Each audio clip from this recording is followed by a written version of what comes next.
coming out. Jumpy's on our side.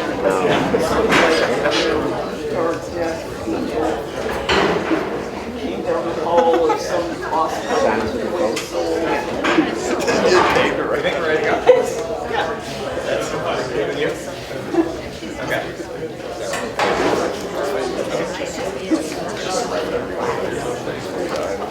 Good evening. Thank you all for coming to Village Hall. If you are not here for the Village Democratic Candidates Forum, you're in the wrong place. But I hope all of you are in the right place. And again, I want to welcome you. We have this evening 3 candidates for 2 village trustee positions. Eleanor Popko, Vanessa Pertozzi, and John Penny. And we're going to have, sir. Speak up. I don't think the mic is working well. Says it's on. No. Okay. Anyway, so we have 3 candidates for 2 trustee positions, and you're going to hear from them. Eric Steinman with Hudson Valley Pilot has been working with the Rhinebeck Democratic Committee to put together some questions for this event, and there's also going to be an opportunity for audience questions. There were index cards passed out, I believe, as you came in, and if you think of additional questions during the course of the question and answers, feel free to raise your hand. Someone will hand you a card and then collect it. Someone might be Roger Kwan over there with our committee, and then we'll pass these into Eric for the audience questions in the second half of this. As usual, all the candidates will have a chance to make opening statements, and after the question and answer period, they'll have closing statements. And we're going to try to keep this to about an hour and a half. So I didn't start by telling you this, but I'm Warren Smith, chair of the Rhinebeck Democratic Committee, and I was asked to say a few words about the role of the village board and the village trustee, since village trustees are who we're going to be hearing from, prospective trustees. So the village board of trustees is composed of the mayor and 4 trustees, each elected for 2-year terms, staggered every other year. Every year we have elections for 2 or 3 of them. Each member of the board can be appointed to serve as liaison to a focus area to support the mayor, and typically various aspects and projects of these focus areas are reported to monthly meetings. The mayor is the chief executive officer of the village, serves as the chief of police, and oversees the fire department. The village clerk and the treasurer are appointed by the mayor. In addition, there are several civil service appointments that report to the mayor, being the superintendent of public works, zoning administrator, and building inspector. The village operates a justice court, police department, fire department, and maintenance department, as well as water treatment and wastewater treatment facilities. Trustees have responsibilities to approve and authorize budgets, adopt a wide range of local laws to address village concerns, and act as liaison on village-approved committees. So with that, I want to again thank Eric with the pilot for putting this together in conjunction with our own subcommittee and Eric's help. And I'm going to turn this over to Eric, who's going to be the moderator today. Thank you.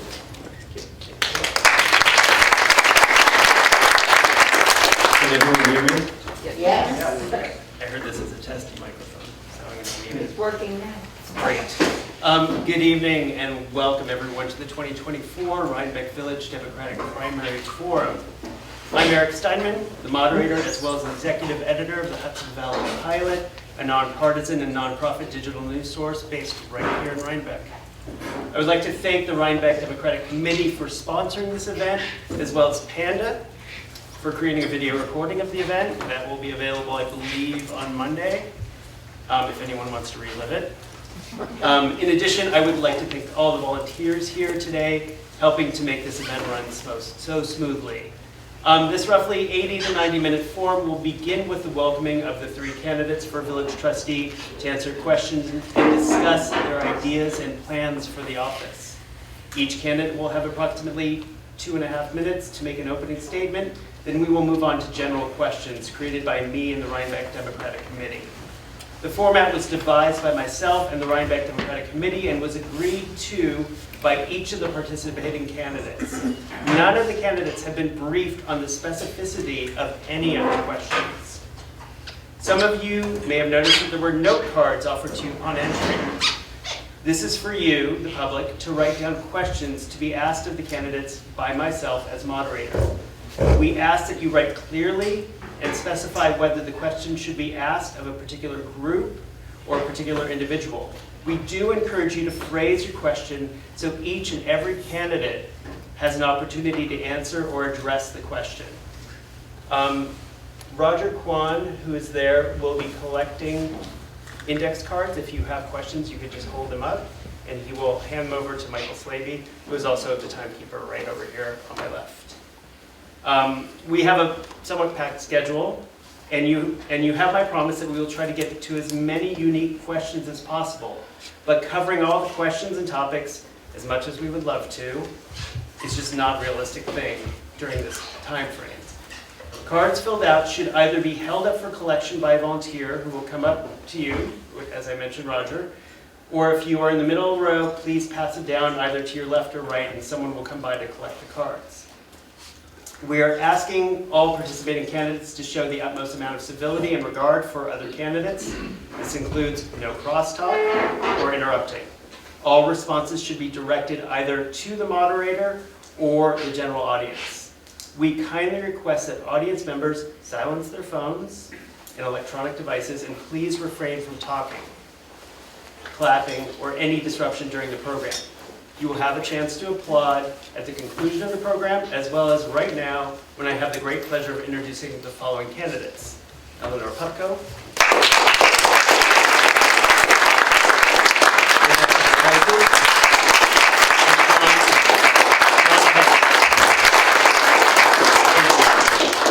We are going to start in, I think we said alphabetical order with introductions, which leaves Vanessa Bertozzi as our first introduction. Okay. Thank you so much to the Democratic Committee and to the Hudson Valley Pilot for hosting tonight. And thank you to all of you who've come out on a frigid evening. It has been my pleasure to serve you since 2020, and I'm really excited to be asking for a third term. If you haven't met me, I've lived in the village since 2017 with my husband, who's a filmmaker, and my two kids who are in the Rhinebeck School District, 3rd grade and 6th grade. For my day job, I work for a climate change nonprofit here locally. On the village board, as you heard, we each have a role. We're each a liaison, and I am the environmental specialist. And I'm so proud that Rhinebeck Village has really become a leader in this field in the area. We recently won an award from the Hudson Valley Regional Council for Climate Stalwart, which I guess means exceptional climate change action over an extended period. I'm really proud of that. So trying to keep it brief, 3 things I want you to know about my approach. Number 1, getting grants. Climate change is a lot of work on top of our already tight budget, so we need to pursue grants. For example, we worked with the town recently on our electric vehicle campaign and won a grant for that successful campaign. Being transparent and engaged, I do send out a monthly newsletter updating everyone about the progress that we're making on our climate actions. And engaged, we've worked with students especially, thanks to some of the people in this room who helped make that happen. For example, our Safe Routes to School work with middle schoolers and high schoolers. And hosting public meetings so we can hear your input.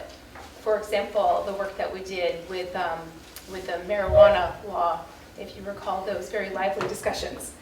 And then thirdly, setting goals. We need to set stretch goals that are going to push us to meet these targets, and I'm really pleased that the village board just adopted a 40% reduction in emissions by 2030.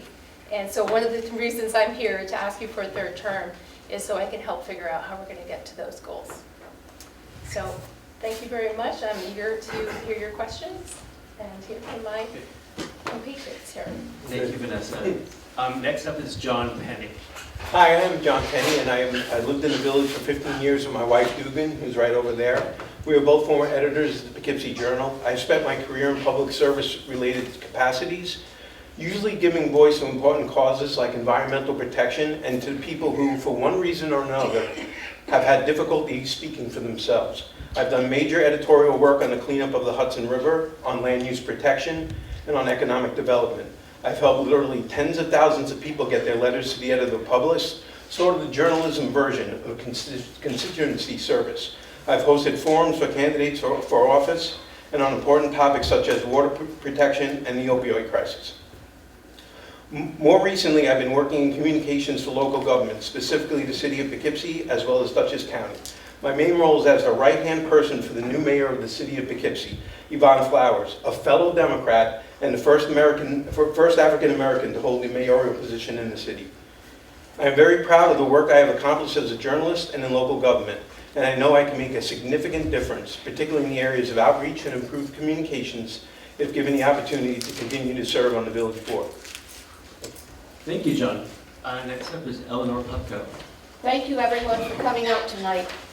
A year ago, 2 candidates, both immigrants, one a renter, one an Asian American, all potential firsts for the village board, knocked on the door of every Democrat in the village.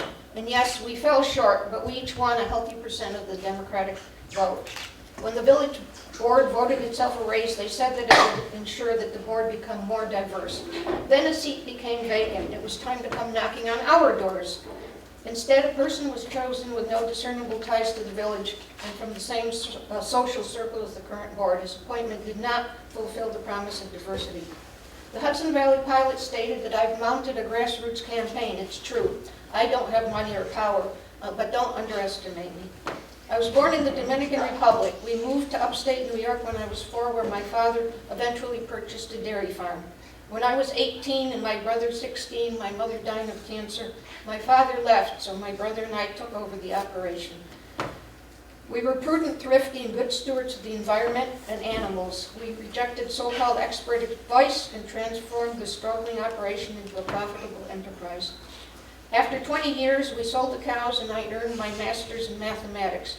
At Spackenkill High School, as a condition for employment, I committed to rebuilding the upper-level mathematics program. Rejecting common knowledge about what kids can't do, I chose to focus on what kids can do. I taught them to appreciate the beauty of mathematics and become problem solvers. I was recognized as New York State Master Teacher and traveled to Washington, D.C. to accept the Blue Ribbon School Award on behalf of the high school. Beginning with the presidential election in 2004, I rode to Pennsylvania on weekends to canvass for Democrats in each cycle except for the COVID year. It drew me into working on local campaigns, and I've literally knocked on thousands of doors for village, town, county, state, and congressional candidates. When Pat Ryan defeated Marcus Molinaro in the 2022 special election, he invited me to attend his inauguration in Washington, D.C. 2 years ago, I was appointed to the Comprehensive Plan Committee. As chair of the Civic Engagement and Community Values Subcommittee, it was clear that our most important role was to listen to the community, and we did just that, far exceeding the level of input ever encountered by the consultant hired by the village. In each of these cases, the product has always been something bigger than me. My ability to reject preconceived notions, to listen, to learn, to accept and incorporate creative ideas, along with my work ethic, led to success in very diverse endeavors. When elected, I will invest the same energy in serving you, village residents. Okay, thank you, Eleanor, and thank you, candidates, for your introductions. I'm going to start with the first question. In your opening remarks, each of you have mentioned your individual talents, as well as some of your priorities as candidates. If elected, how would each of you propose to advance such priorities and see them to completion? And I'm going to start with you, Eleanor. Well, I didn't mention this. I would take for an example sorry, I'm a little bit nervous here. Okay. I would take the paths at Crystal Lake. There's some ADA compatible paths that have been built twice now, and the village is committed to rebuilding them. So one thing I would make sure of is that people, somebody from that community would be involved in the process and have some input. The second thing would be to make sure that we have the kinds of material that would last for a long time so we don't have to keep rebuilding. And then finally, after the project is completed, I think it would be important to consider maintenance and to make sure that if there's any special maintenance needed, the highway department would be trained in order to fulfill and keep the paths in excellent condition. Okay, thank you. John. would you like to respond to the question? Sure, I think the answer would be for me, communications. I'd like to see the village on more social media platforms. Right now, we're only on Facebook. So that's something I'm working with the staff with. I've done this all my life, ever since I hate to date myself this way, but ever since the internet came out. I used to do community outreach before there was an internet. And, you know, I've learned just about everything you could possibly learn about social media as social media has come, has risen and been created. And a lot of times you make mistakes and you learn from your mistakes and you move on. But I've done this for the Poughkeepsie Journal. I've done this for the City of Poughkeepsie government. I've created the whole social media campaign, communication strategy for the city. I want to make the village's communication system much more, well, at least more robust. I don't think it's broken right now.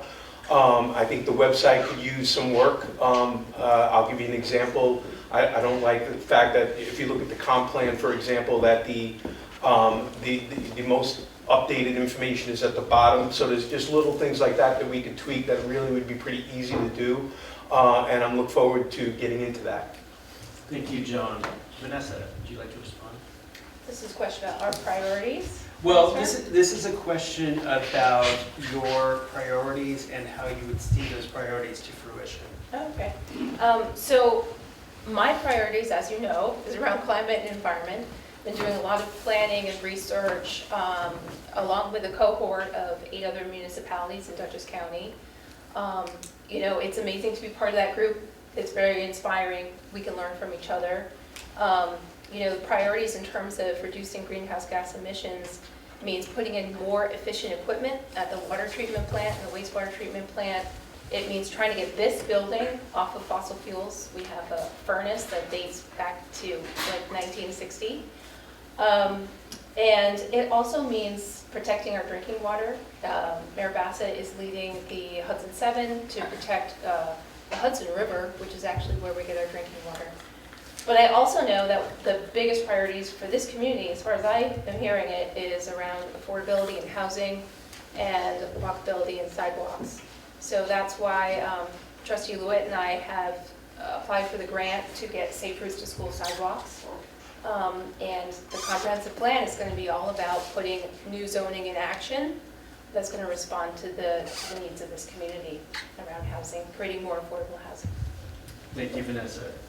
Could I just? Yeah. Just, all right, so if we're talking about the website, I think the website does need, No, I'm sorry, I didn't know this is the way this was going to work. She answered the question, right? Her question, I'm confused. Yeah, okay. There's rebuttal time? Well, there's going to be time to add, if somebody wants to add something. Oh, You I'm have sorry. 30 seconds. Okay, that's fine. Which you're more than entitled to do. all right, I just wanted to say that in terms of the website, I think that it needs to be searchable. You need to add a search engine. I think all resolutions should be put together somewhere, every resolution passed by the village, and they should be searchable. I think that there's other things that could, for example, on the calendar, sometimes there is a meeting announced, but it doesn't maybe say the time, or it doesn't say precisely where it's going to take place. So just wanted to add that in. Okay, thank you, Eleanor. Does anyone else want to add anything? Nope. Okay, great. I'm going to move on to the next question. I would like each of you, in your own words, to speak to the role of trustee, particularly in village government, and what it is that inspires you to do this work, and what sort of experience you've had that prepares you to either do such work, or I guess in 2 cases, to continue forward with such work. And lastly, what is it that you would bring to the Board of Trustees? All right, that's like 5 minutes. It's like 5 minutes. You want to go first? I wanted to give you guys something to chew on. And I'm going to start with Vanessa. All And right. I'm more than happy to repeat any part of that if you'd No, like. I get the gist of it. Okay. I mean, I think what this job is all about is a couple things, right? It's working as a team, being able to have open communication with each other. I'm someone who really likes to, I don't relish an argument personally, but I really like to unpack a problem in collaboration with other people and try to get to yes, try to find the best path forward. And it's all about what's the greater good of the community. That's really what's always guiding me in the back of my mind.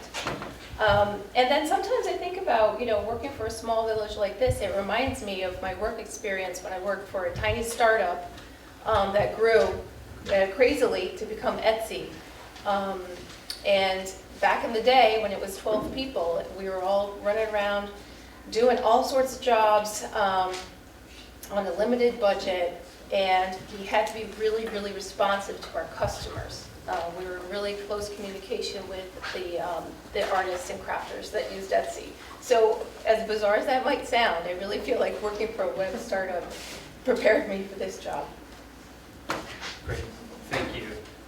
Next up, I'm going to give John a chance to. Sure. I think the role of a trustee is to be part of a team. I've been on so many different types of teams in my career. It's amazing. I've been, I'll probably get the chance to talk about this later. I've been involved in a lot of very diverse teams and different cultures and races and people coming together from different backgrounds, sometimes under crisis situations and needing to pull together to figure out how we're going to go forward. So I'm very proud of working on this village board. I haven't been on the board for long, but and I'm a little bit maybe embarrassed to say I did not realize the skill set of this village board, particularly Vanessa and Lydia, who I did not know as well. I knew Rick and Gary a little bit better. So I think the way it's all come together is really nice. We seem to have some specialties that we can point to, but then I think we come together at the meetings that I've been attending. I think the chemistry is good. There's certain phrases I like to use a lot. One phrase I like to use a lot is having a working, functioning board, a board that's moving through things, that is not decision averse. And I think that is the board that you have right now. Okay. Thank you so much, John. And Eleanor, would you like to respond? First, I'd like to thank Warren because he laid it all out, what is the role of a trustee, so that saves me a lot of talking. One thing that I thought I'd like to add to that, though, is that my priority is to be a good steward of your tax. These are your tax dollars, and I want to be a good steward of your tax dollars. I'd like to reach out to diverse populations. This includes not just the groups that we traditionally think of as diverse populations, but also renters, such as at Wells Manor and Village Green.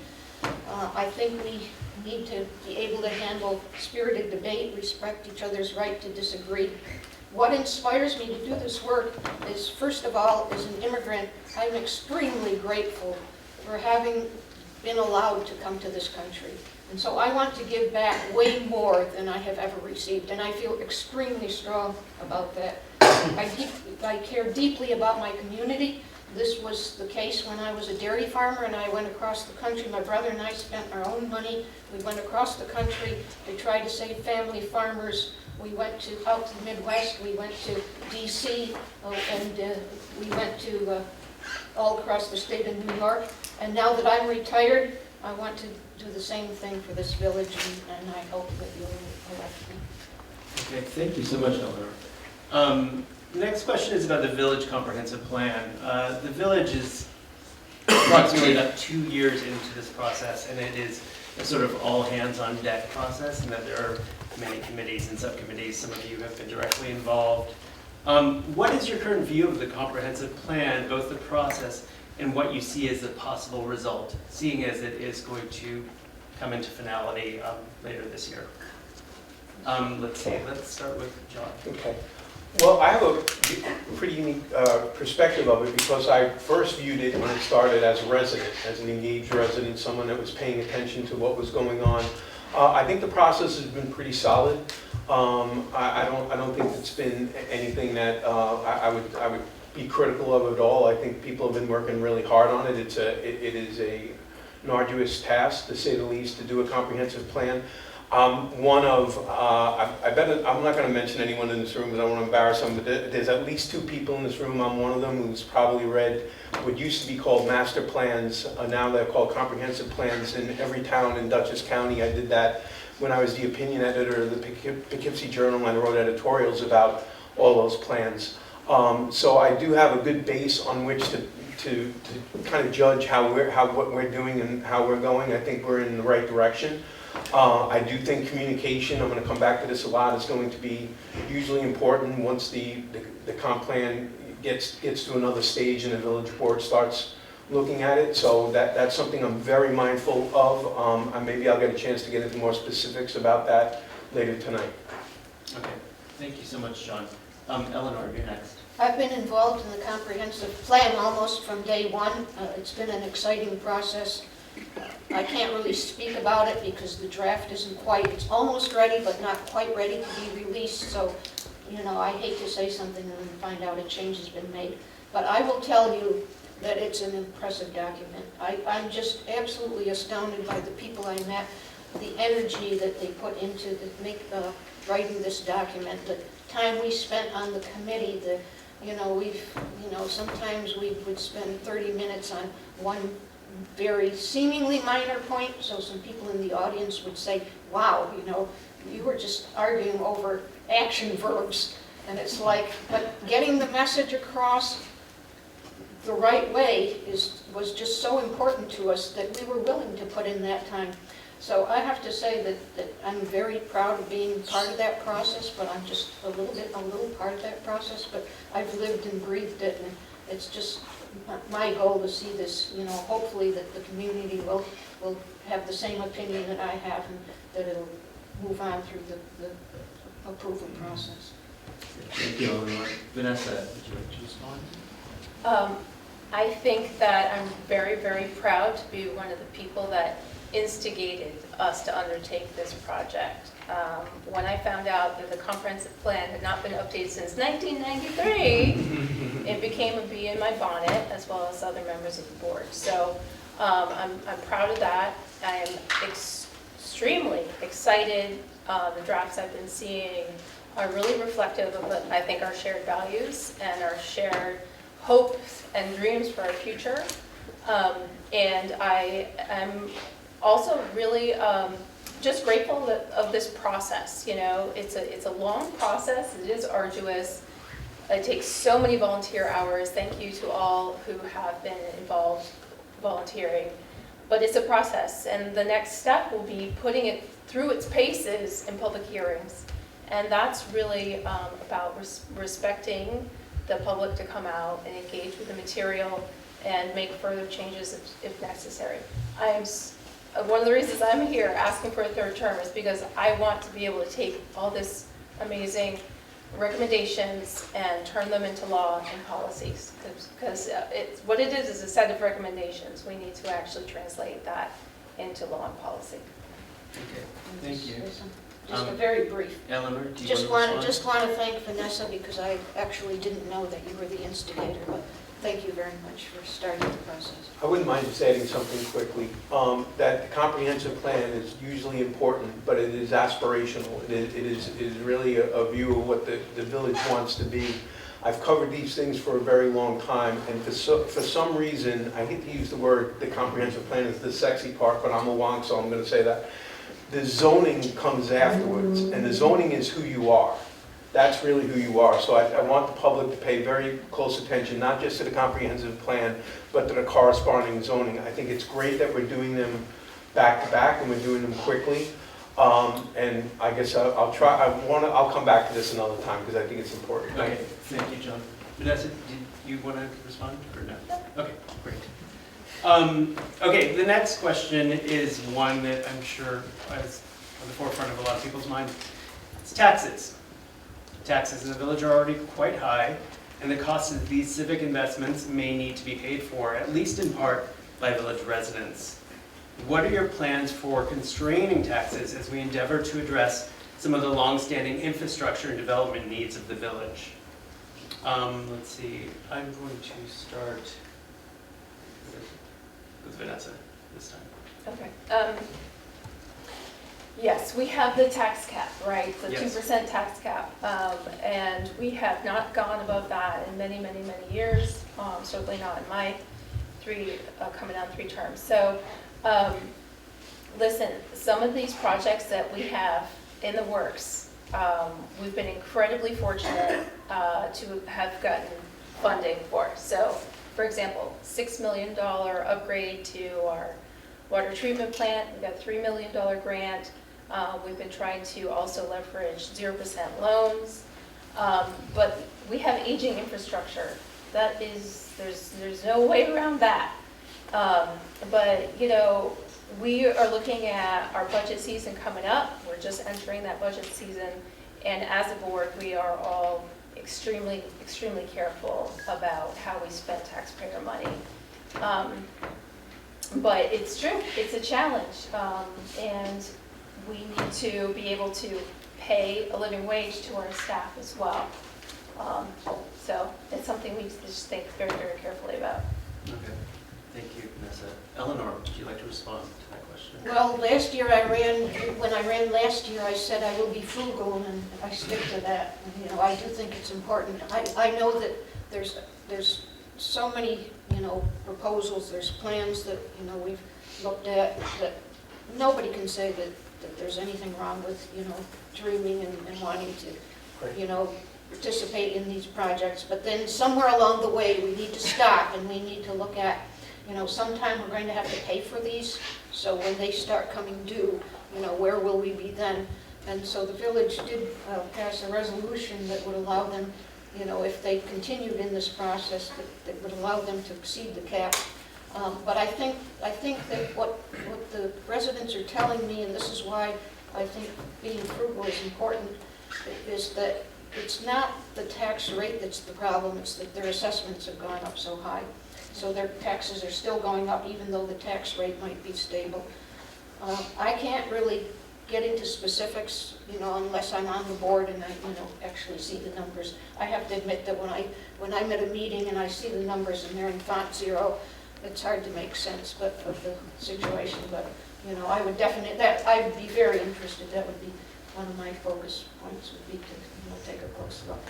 Okay, thank you, Eleanor. John? It's a tough issue. It's always a balance for every municipality. I think I will say I would ask the audience that when to listen to the candidates, and if candidates are making promises about, you know, things they want to see done in the village, how are they paying for it? If you wanted to do all the sidewalks that needed to be done, it would be probably about $10 million, and we have a $2.6 million budget.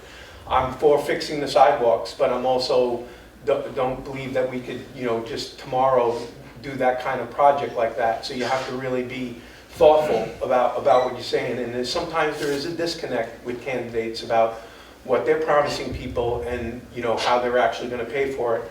And there's sort of really several kinds of funding. There's capital projects, and you know that's a different type of funding. And then there's yearly expenses and things that you have to look at.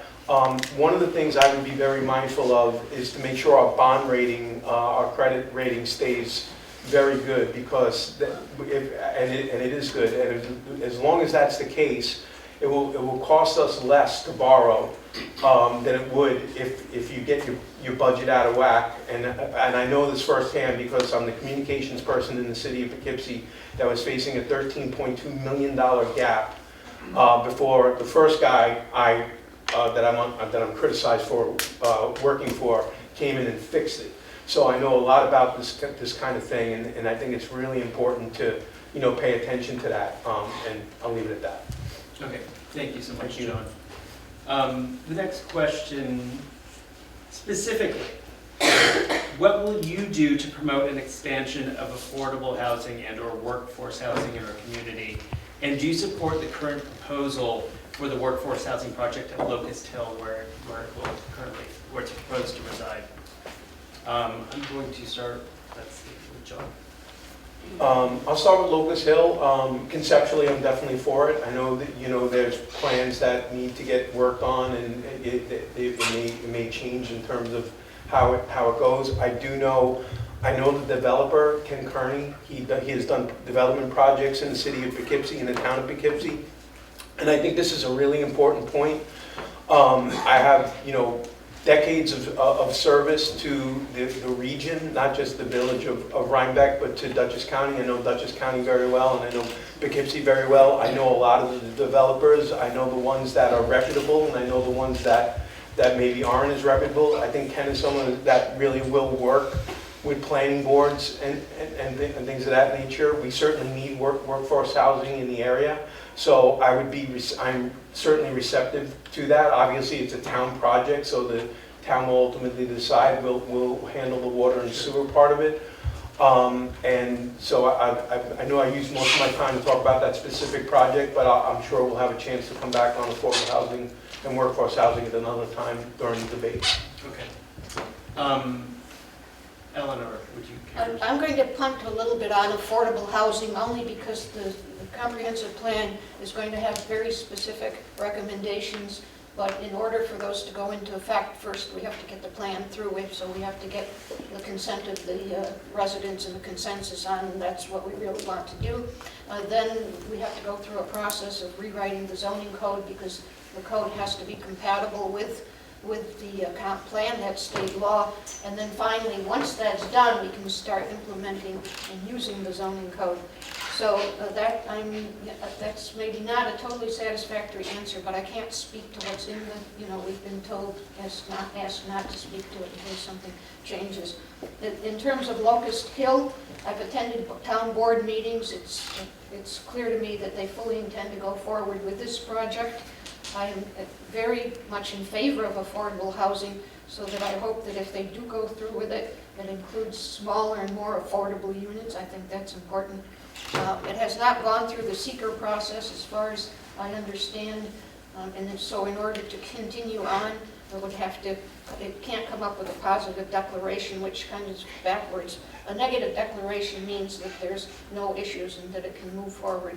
So until it moves forward, we're kind of in a holding pattern right now. I think it would be helpful, I don't know how this is actually achieved, if the village board became a party of interest so they could help monitor the process. Okay, thank you so much. Vanessa, would you like to respond? Yes, and in fact, we did declare that we are an interested party in the Locust Hill project. And we did the research to make sure that we would be able to serve that development with water and wastewater. We have enough excess capacity beyond the village's projected needs, so we would be able to sell that excess capacity for a price to the developer. And I am in favor of Locust Hill. I think that affordability of housing is probably in the top two issues for the village residents that I talk to. And knocking doors during this campaign and going around the village year after year, you find that there's a lot of multifamily homes within what appears from the street as just one big large house. And I think that fits in so nicely with the pattern and the very distinctive historic nature of our village. So if we're going to move forward, and we'll see what the comprehensive plan has to say, but I would be very much in favor of continuing along that pattern of multifamily homes and different sorts of more affordable housing that fits into the fabric of the village. And with Locust Hill, I would want it to be walkable, connected, and feel like that they're part of our community. Thank you, Vanessa. My next question is about public safety. Particularly the safety of pedestrians and cyclists, which has become a paramount concern in the village following a few notable vehicle accidents over the past few months. What is a realistic and formidable plan of action that might address resident concerns on the matter moving forward? I'm going to start with Eleanor. Well, I have to say this. Whatever we say, the residents want, and this is in capital letters, they want the sidewalks fixed. So in 2011, there was a sidewalk study done, and that's been sitting on the shelf. I would suggest that we look at the study, we get it updated, and then we start implementing it. Nobody's proposing that we fix all the sidewalks. First of all, at that time, about a quarter of the sidewalks, I believe, were rated excellent, so it's not all the sidewalks to begin with. I think that the great thing about that study was it prioritized. It did the short, the medium, the long-term goals. It did a lot of that for us. I just think that if we had started in 2012, let's say, and fixed a few hundred feet of sidewalk every year or addressed a few hundred feet, where would we be now? Nobody's saying do it all at once. And I have a personal story to tell about that because I was going home one night, it was dark, sidewalk had heaved 4 inches. I caught my heel and I chipped a tooth, so I know all about the sidewalk issue. And another issue that's related to that and of equal concern, parents are concerned about getting their kids back to school and home safely, and I think we need to be proactive. I know that we've put in for a grant. If we don't get that, we need to come up with a plan B, and that's not going to be an all-at-once plan if we don't get the grant, but let's get to work on it. Okay, thank you so much. Vanessa, you can respond. Yes. Yeah, as mentioned before, we did submit for the Safe Routes to School sidewalk project, including crosswalks and ADA curb ramps that would connect Chancellor Livingston School, finish that sidewalk all the way down Knollwood, and then up South Parsonage up to the intersection with East Market Street, and redesign the intersection at the flashing light, as well as hopefully also the intersection of Somers and Knollwood, where there's a bend right before you get to the elementary school. It's a really exciting project. God, I hope we get the grant. We got 11 letters of support, including a survey, thanks to volunteers who helped to do a survey. I think Eleanor's right. If we don't get that grant, we need to come up with a plan B. We're already seeing progress. Thanks to for all of you who came out and really pushed us to look at the intersection with the flashing light. We did pay our engineers to do a study, and we got the nod from DOT to put in a 4-way stop at that intersection. So progress is being made. We did install sidewalks up to the Star Library at the town park. We are currently working on sidewalks and Center Street around here around our municipal buildings. And then the other piece of this is enforcing private property owners who are responsible for repairing their sidewalks. And we have the staff now to do that. Great, thank you so much, Vanessa. I'll echo what Vanessa had said about the Safe Routes to School and the grant that the villages applied to. I do have a little bit of a difference of opinion about the 2011 Rhinebeck sidewalk study. I don't think it's sitting on a shelf. I think it has, I've been here since 2008. I remember that study. I think in some cases, in places that repairs have been made, and in some places that obviously we're still struggling. I also want to point out that while that does in our village get called the Rhinebeck sidewalk study, that the study was actually conducted and funded by the Poughkeepsie Dutchess County Transportation Council. And I make this point for a reason. I have worked for Dutchess County, and quite frankly, I don't always hear great things people saying about Dutchess County, and I think there maybe is a lack of understanding from some folks about how much a village or any municipality has to work with other layers of government, and that we do all work together. There's a lot of coordination, there's a lot of communication. You might be amazed how many things that you think might be a local study was actually funded by a municipal shared service grant or something of that nature. And I think that is kind of important. And I'm going to say this selfishly because I've worked at a lot of different levels of government. I've worked at city, I've worked at county, now I work at village, and I covered all levels of government. And I think you really need to have a broader understanding of these things, and not just look at things solely, with all due respect, from our village's point of view. Okay, thank you so much, John. We're all here tonight in the lead up to the Democratic primary, which happens on January 30th for everyone here. And all three of you identify as Democrats.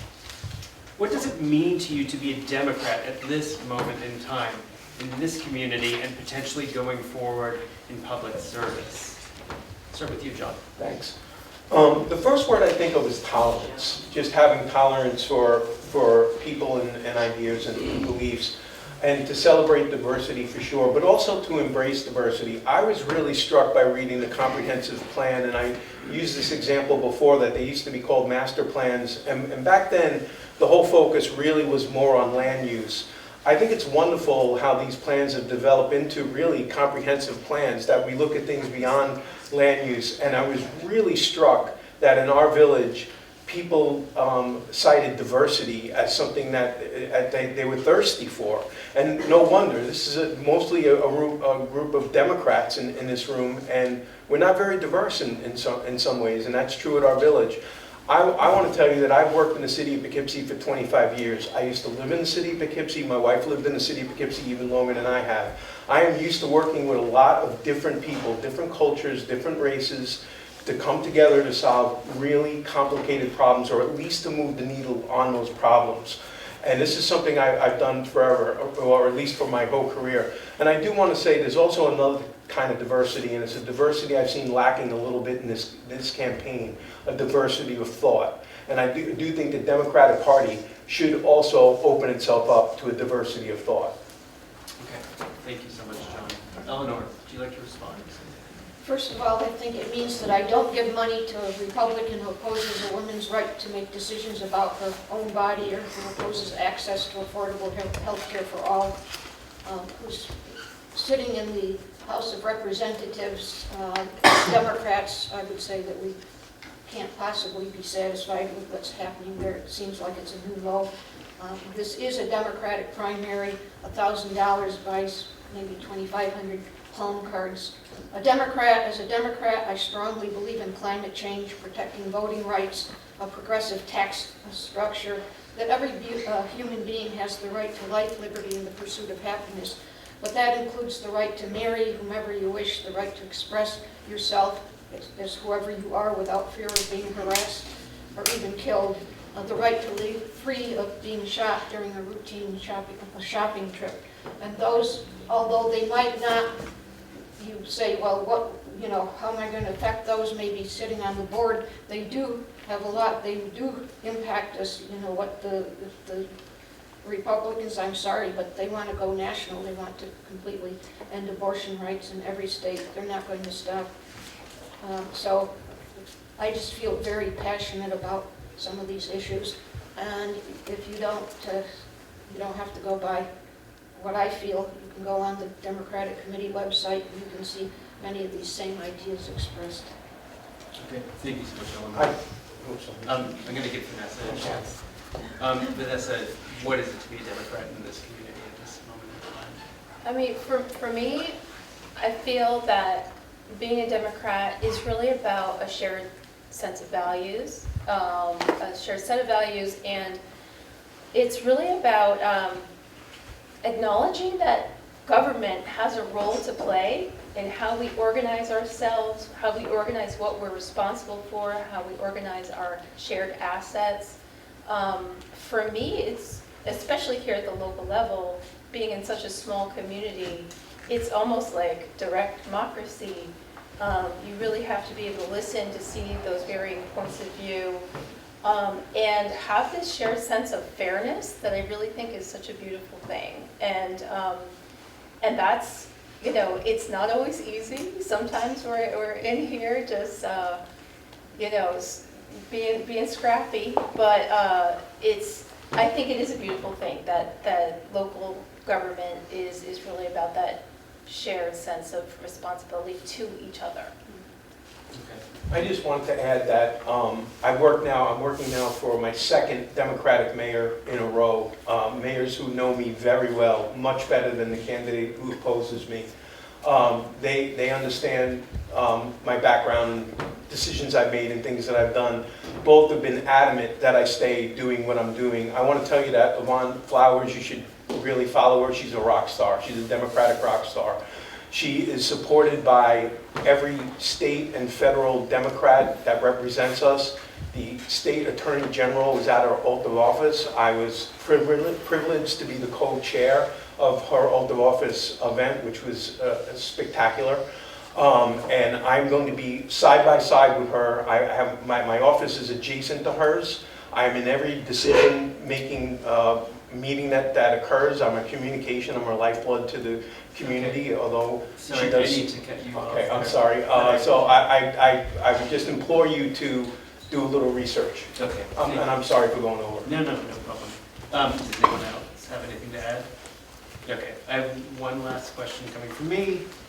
There are 2 village trustee seats up for grabs with 3 candidates vying for the 2 spots.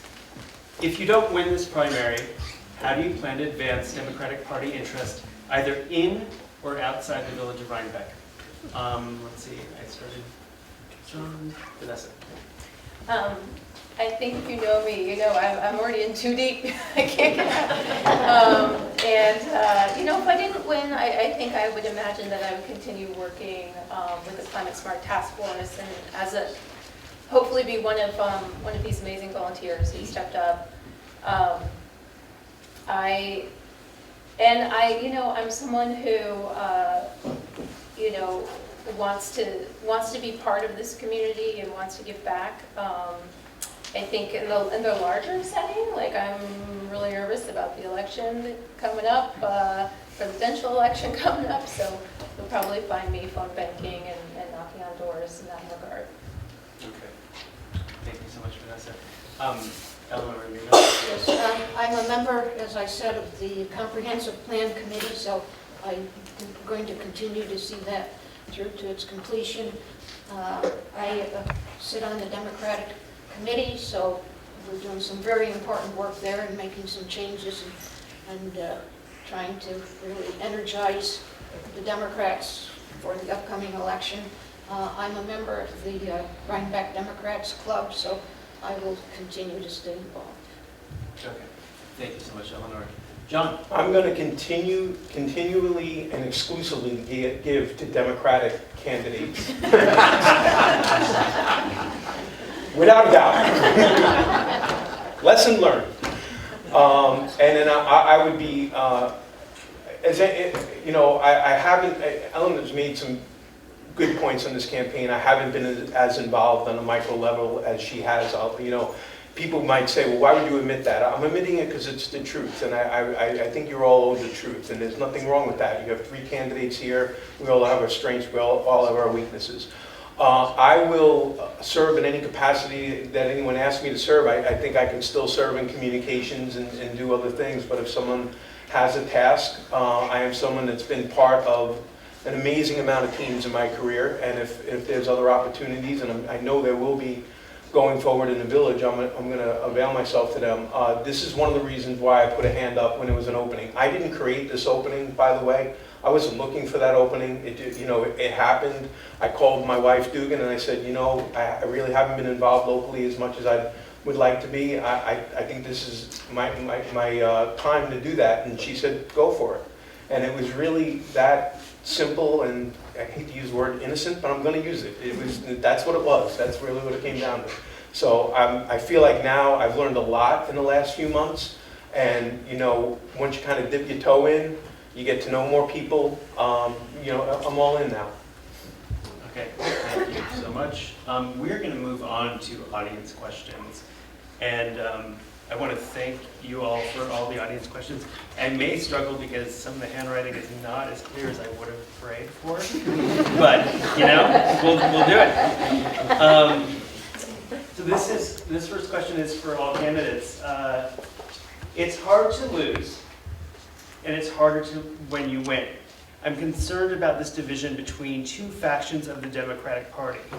What do you see as the reason, and do you see a way to resolve it so we can present a more united front? And I'm going to start with Eleanor. Actually, I don't think there's a division. I think this is healthy. This is democracy. When people run for office, it's democracy. I think that we should, the Democratic Committee, and I'm on the committee now, I think one of the things that we should do is we should be nurturing more people to, you know, to want to run for office and so on. But they have to have a way in, so we need to offer them a way in. This is not about dividing the community. This is about having diverse opinions and having some opinions on how things can be done differently, and there's absolutely nothing wrong with that. I like that I'm a member of the Democratic Committee. It has that democracy built right into it, and we're just exercising that democracy. I don't see it this way at all. I don't see it as being divisive. I lost to Lydia last year and never missed a beat on the comprehensive plan. Never. She's the liaison to the committee. Never missed a beat. Great. Thank you so much. Vanessa. I didn't get into this because of the politics. honestly. I don't think of myself as a political animal. I'm running for this because I want to get the job done.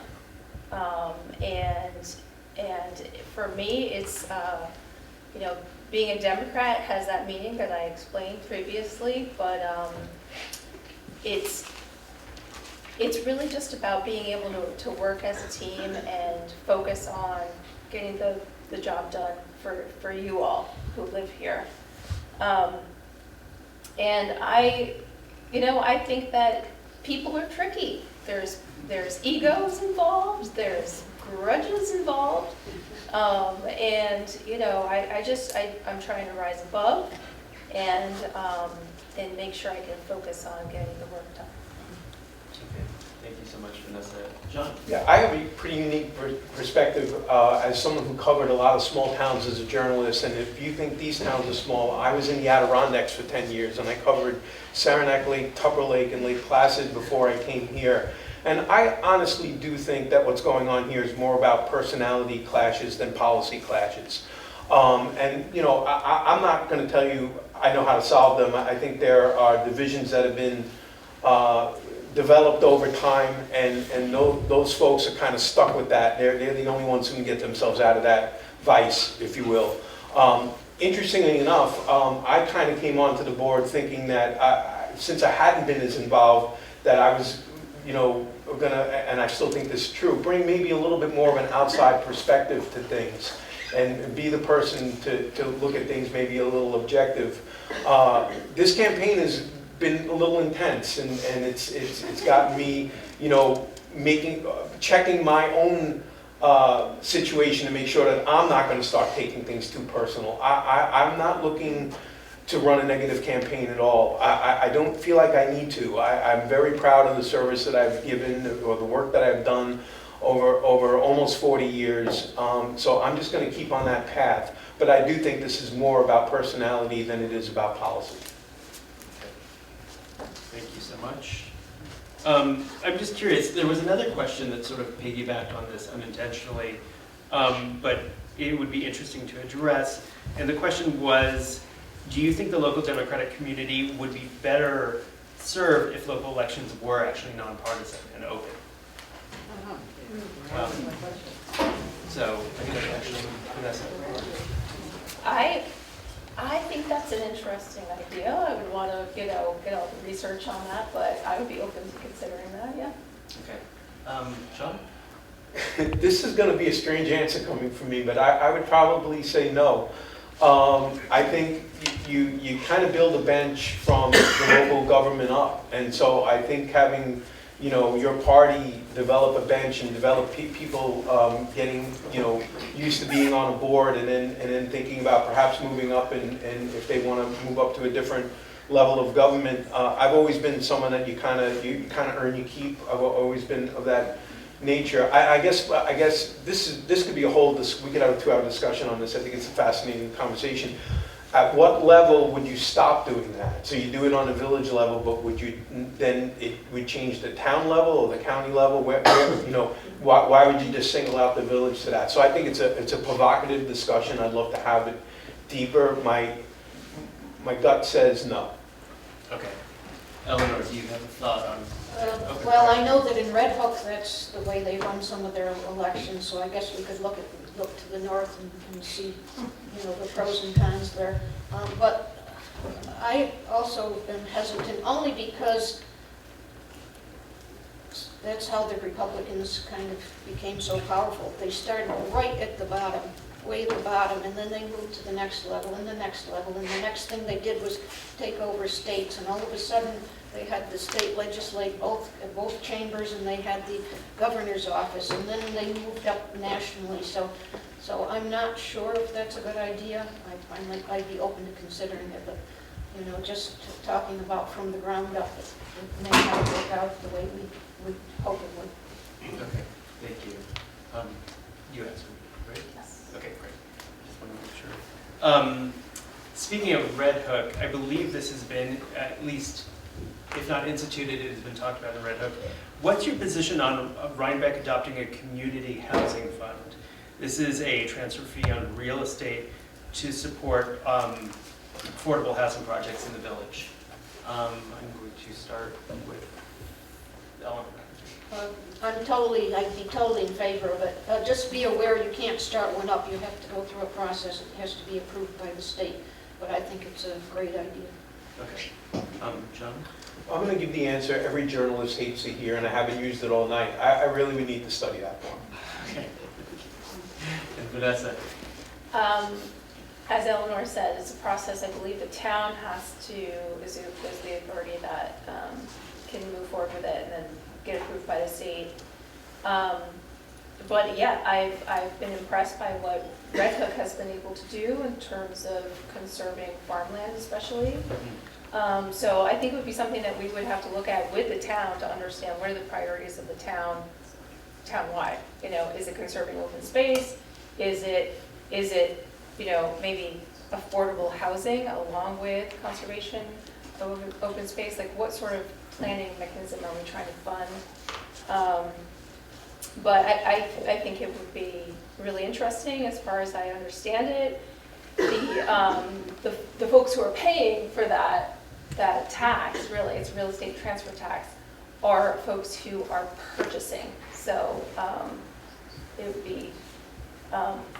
would be interesting to see what that would then do to the housing market, but you could structure it such that it's only for real estate over $500,000, for instance. So yeah, I think it would be a really interesting conversation.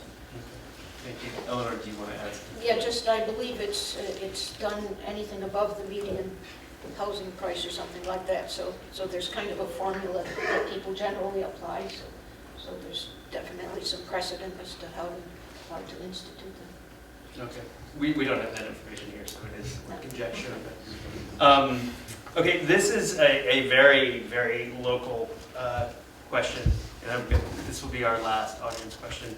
The village board decided to not assess any penalty to the property owner on Chestnut Street. I believe this was 8 and 10 Chestnut Street, who, everyone seems to know about this, who disregarded their approvals and demolished the historic structure they were to retain. This decision undermines our carefully written code work of our planning board. Do you agree with the board's precedent decision, and if so, why? So just to be clear, this is about a planning board decision for historic residence at 8 and 10 Chestnut Street that was effectively demolished. There's a lot more to the story, but this is not directly involving the village board. So I'm going to start with John. This is like the only question I didn't prepare for. I know. Just keeping you on your toes. I wasn't a member of that board, so I'm not going to give an unequivocal answer to that. I would say that conceptually that would be something that you would not want to do. So I would really have to look at, a little bit more of the decision, find out more about the decision-making process. I think that's a really important thing to do with anything in life. When someone does something that disturbs you, rather than just maybe going after them, I think maybe you should just actually approach them first and say, you did something that I don't really understand, can you explain it to me? That's the way I operate, and that's the way I would operate in this situation.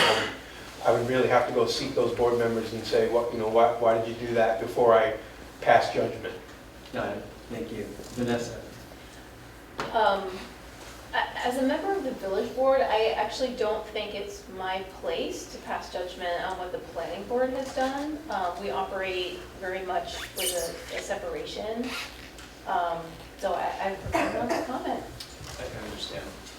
Eleanor? Yeah, it's hard for me to comment also because I don't have full information, but I am definitely in favor of more inspections when as houses are being built and so on, so that it may, and I hate to add to the budget because we're already worried about the budget, but maybe we need somebody who's more toward full-time, if not full-time, a building inspector. I do think maybe we need to look at our zoning laws and make sure that they're tight enough, and that possibly we need to increase penalties if there is a violation, to make the penalty really effective, because if you buy a $1.3 million property, then, a few $1,000s isn't going to be a very meaningful penalty. Thank you so much, Eleanor. So concludes our audience questions, and I'm going to move on and allow each of our candidates to give a prepared closing statement. I believe we started with Vanessa first, so we're going to go Eleanor, John, and Vanessa. I've been a steady attendee of village and town board meetings for the past 3 years. I've been a dedicated member of the Comprehensive Plan Committee for 2 years, and since early December, I've met several hundred of you on your doorsteps as I collected over 300 petition signatures. I'm running because you, the residents, have told me you want sidewalks fixed and safe routes to school. You want the board to be proactive, not reactive. You want venues and opportunities to hold discussions with fellow residents. You want meeting minutes and videos to be posted as per law. You want the storm drain system working properly and other climate change issues addressed. You want progress on affordable housing. You want the website to be accessible and searchable. All approved resolutions should reside in one spot. You want codes and laws to be enforced and enforced equitably. Furthermore, I'm frugal and will be careful about spending your money. I believe that public service is a privilege and a sacred trust. All too often, village officials are appointed and then claim the mantle of incumbency. As I noted last year, first you're appointed and then you're anointed. Choice is essential for democracy to thrive. This choice should lie in the hands of you, the people. Please vote for me on January 30th. Thank you, Eleanor. John. Well, one, I want to thank you so much for giving me the opportunity to be able to get people the chance to get to know me a little better. Again, I bring a wealth of experience from the regional county perspective and also from living in the village for 15 years. I do think I bring things to the board, a perspective that hasn't been there until now, quite frankly, because of my unique positions that I've been in. So I feel very fortunate about that. Again, I think the chemistry on the board is really great. I think we're just getting started, and I certainly would like the opportunity to keep that going. I do want to say that to some degree the opposition against me has been a little bit of a one-trick pony, and I think you're all smart enough in this room to get beyond that and to move on to the broader issues. Again, the issue that's been raised is a legitimate issue. I've never said it's not a legitimate issue. I just would ask you that you look at the full breadth of information and not just get stuck on one thing. And I do also want to say I am running a positive campaign. I am not here to tear anyone down. I don't feel like I need to do that, and it's not in my personality to do it. And my wife would probably be pretty upset if I did do it. So that's where it is. So I appreciate the time.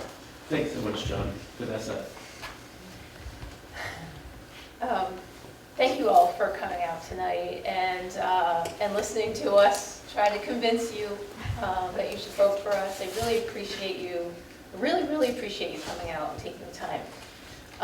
So in closing, I just want to say, from achieving bronze certification in climate smart communities at the New York State program, to helping tiny salamanders cross the road on a rainy, dark night.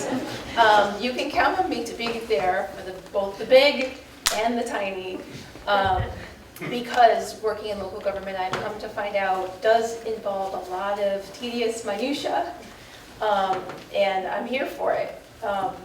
My whole belief is that we know what we need to do in terms of climate action, and I'm here to help us figure out how we're going to do it. And that means outreach, and that means creating experiences and events and information and education that will hopefully inspire you to get involved, whether with the village or in your own homes. And doing, as I mentioned before, doing climate change work on top of an already tiny budget really is going to take going for grants and looking for efficiencies and cost savings.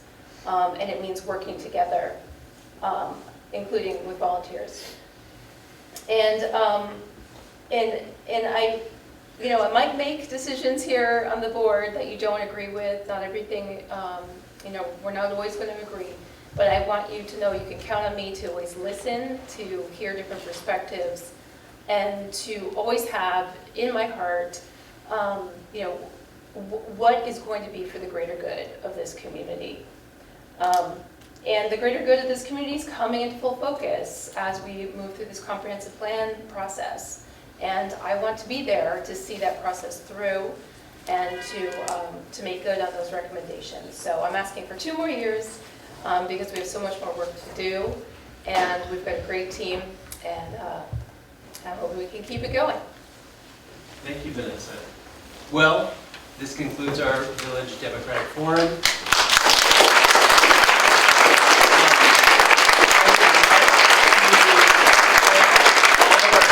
I just want to point out, this was not compulsory. No one had to be here. They all agreed to be here. And, it's not the most comfortable spot to be. So I'd